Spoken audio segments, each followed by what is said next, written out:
Seigneur, ta parole au quotidien nous nourrit et nous donne vie. Seigneur, ta parole au quotidien nous nourrit et nous donne vie. Lecture du livre du prophète Michée, chapitre 7, versets 14 à 15 et 18 à 20. Seigneur, avec ta houlette, sois le pasteur de ton peuple, du troupeau qui t'appartient, qui demeure isolé dans le maquis, entouré de vergers. Qu'il retrouve son pâturage à Bashan et Galaad, comme au jour d'autrefois, comme au jour où tu sortis d'Égypte, tu lui feras voir des merveilles. Qui est Dieu comme toi pour enlever le crime, pour passer la révolte comme tu le fais à l'égard du reste, ton héritage? Un Dieu qui ne s'obstine pas pour toujours dans sa colère, mais se plaît à manifester sa faveur. De nouveau, tu nous montreras ta miséricorde, tu fouleras aux pieds nos crimes, tu jetteras au fond de la mer tous nos péchés.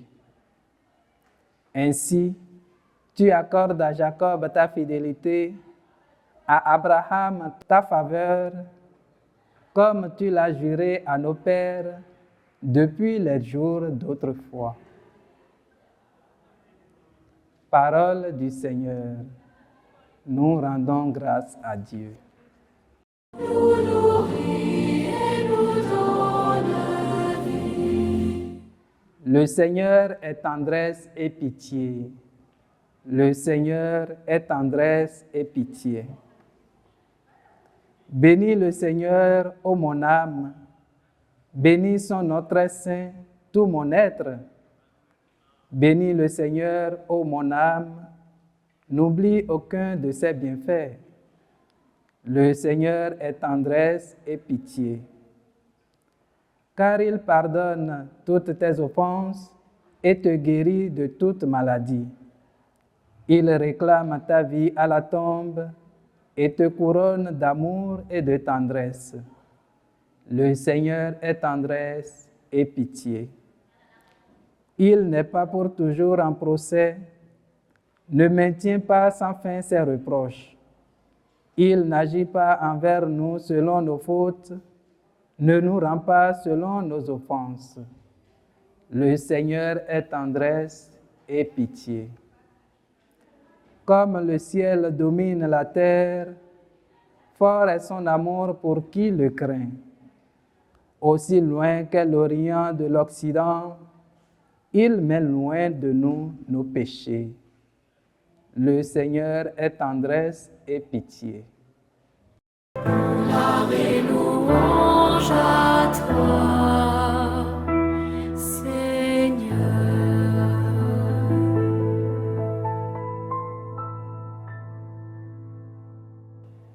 Je me lèverai, j'irai vers mon Père et je lui dirai, Père, j'ai péché contre le ciel et envers toi. Gloire et louange à toi, Seigneur.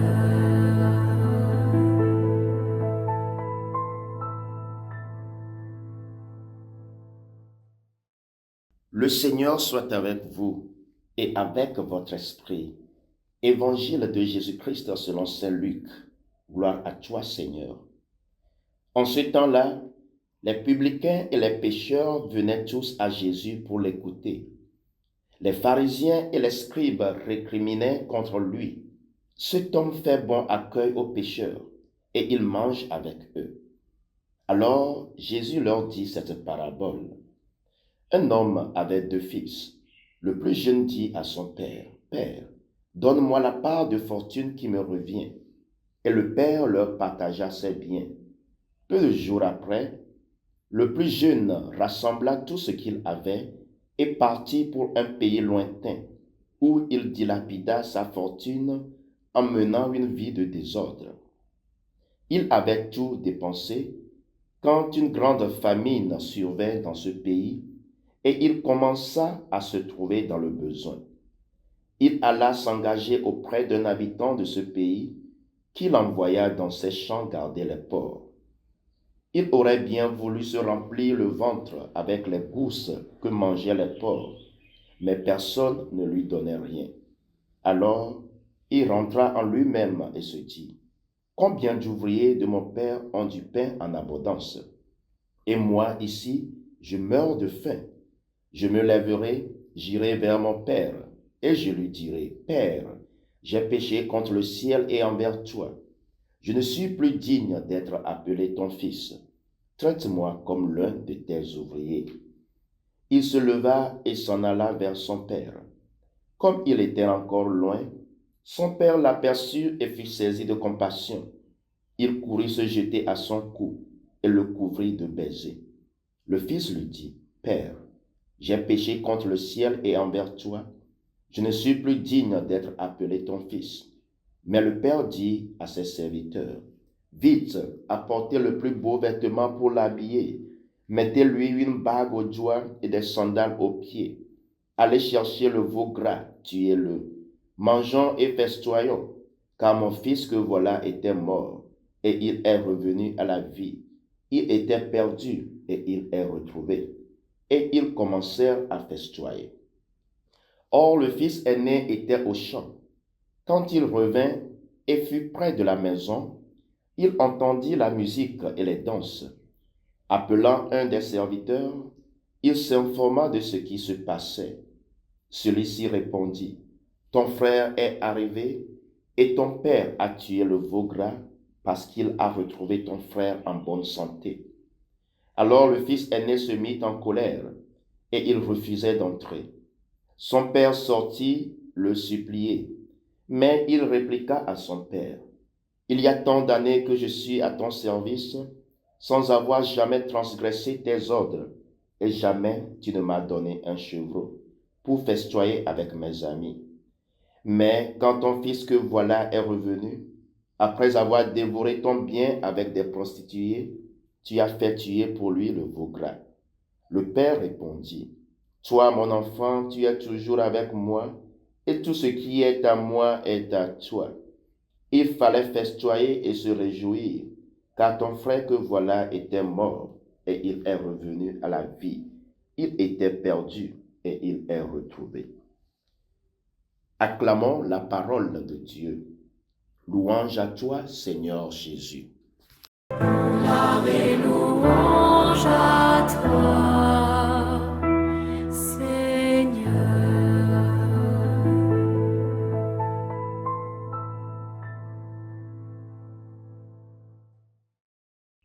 Chers frères et sœurs dans le Christ, en ce samedi de la deuxième semaine de Carême, la parole de Dieu nous révèle le cœur même de Dieu, sa miséricorde. Dans la première lecture tirée du livre de Michée, le prophète s'émerveille.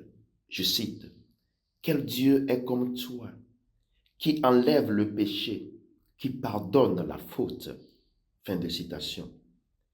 Michée ne parle pas d'un Dieu sévère, prêt à punir. Il parle d'un Dieu qui aime pardonner. Un Dieu qui ne garde pas sa colère pour toujours. Un Dieu qui jette nos péchés au fond de la mer. Frères et sœurs, voilà notre Dieu. Et dans l'Évangile selon saint Luc, Jésus-Christ nous raconte la parabole du fils prodigue. Un fils demande sa part d'héritage. Il quitte la maison. Il gaspille tout. Il tombe dans la misère. Mais lorsqu'il décide de revenir, il ne trouve pas un père en colère. Il trouve un père qui court, un père qui embrasse, un père qui restaure la dignité. Le fils préparait un discours. Le père lui donne une fête. Voilà la miséricorde. Mais cette parabole nous parle aussi du fils aîné. Il n'est pas parti. Il est resté à la maison, mais son cœur est loin. Il refuse d'entrer dans la joie. Il est blessé par la miséricorde. Frères et sœurs, on peut être loin de Dieu par le péché, mais on peut aussi être loin de Dieu par l'orgueil. Le carême nous pose alors deux questions. Suis-je le fils cadet qui doit revenir? Ou suis-je le fils aîné qui doit apprendre à se réjouir?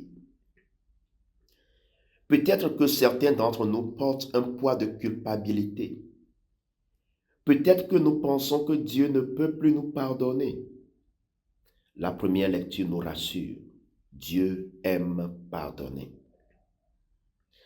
Peut-être que d'autres ont du mal à accepter que Dieu pardonne à quelqu'un qui les a blessés. Alors demandons-nous, avons-nous compris le cœur du Père? Frères et sœurs, le carême n'est pas un temps de tristesse, c'est un temps de retour. Dieu ne se lasse jamais d'aimer. C'est nous qui tardons à revenir. Aujourd'hui, le Père nous attend. Il ne regarde pas notre passé. Il regarde notre décision de revenir.